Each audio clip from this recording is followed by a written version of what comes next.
Maayong buntag, Christopher! Welcome dito sa At Home with the GMA Regional TV. Ayos naman ako. Good morning sa iyo. Maayong buntag. We are very delighted dahil nakabalik ka na ulit dito sa Mindanao. How do you feel na balik na ang in-person activities? Ang saya ko kasi sabi ko, this is the first time ulit na nakakanta ako in front of many people. Na sa GMA Regional. I did once sa Bulacan. But ito iba kasi. Iba to. Iba palang major event talaga to ng Iligan eh. Yung fiesta nila. So, ayun, happy ako, ang nakakanta ulit ako. Yun talaga yung sinasabi ko lagi. Kasi sabi ko, dito sa interview na to, every time na nag-i-interview tayo via Zoom, sabi ko, miss ko kayong puntahan. Ito po, nandito na po ako sa Iligan City. Christopher, mainit din ang pagtanggap ng mga taga-Iligan sa'yo. How was your experience sa Miss Iligan City 2022?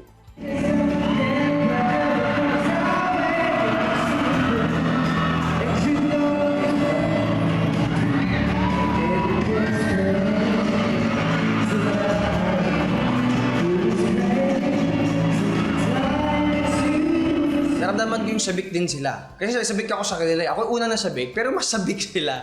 Ang katawa, kasi yun nga, yung isa sa mga namimiss ko, yung kakanta ka talaga in front of many people. Saka yung hiyawan nila, yung napapasaya mo sila, yung nakikita mo, up close yung mga ngiti nila. So yun talaga yung pinaka-namiss ko. And thank you Lord, talaga nakabalik na tayo. Share with us din kung ano ang unforgettable moments mo while doing regional shows. Ngayon na lang ulit kasi ako nag-show sa GMA Regional TV. Ito, after 2 years talaga, nakalipad ako ulit. Nakalipad ako ulit dito sa Iligan. And masasabi ko na na-miss ko nga talaga. Ito talaga yung nilook forward ko every. Parang ito yung breather ko kumbaga. Nakakapunta na ako ng ibang lugar sa Pilipinas. Tapos nakikita ko pa yung mga kapuso natin sa bawat lugar. Nakakantahan ko sila, nakikita ko yung mga kaibigan. Dahil isa ka rin sa hinahangaan ng ating mga kapuso, what do you think made you stay this long sa showbiz industry? Siguro yung passion ko lang din kasi talaga sa acting. Sabi ko nga, yung acting, nung una hindi ko talaga siya mahal. Kumbaga, I started talaga sa singing contest. Tapos, minahal ko na lang yung acting through the years.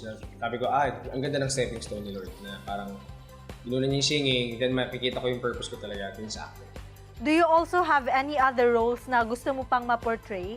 Mayroon ako, may pinapanood nga ako, sabi ko nga to sa mga past interviews ko. Recently ko lang siya napanood, super late na ako, Vincenzo. Yung kontrabida doon. Yun talaga, yun yung song role, yung medyo may pagka-shy ko talaga. Sabi ko, parang ang hirap niyang gawin, pero parang ang sarap ng gawin. Finally, may mga gusto ka bang i-promote at pasalamatan? Invite them also to follow you in all your social media accounts. Yan, ako syempre I would like to take this opportunity to thank syempre GMA Regional TV. Kasi nga, nagbalik na tayo and yun, sobra talaga nilook forward ko pa yung other regional shows natin. At sa mga kapuso natin, meron po akong pinopromote. Yung bago ko pong single, ang title po ay Diba?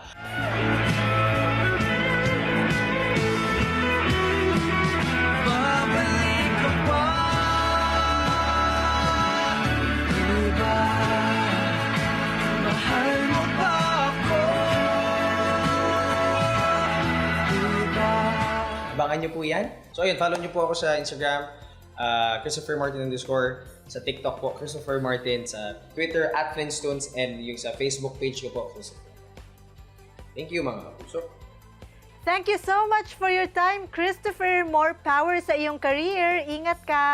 Kini ang At Home with GMA Regional TV.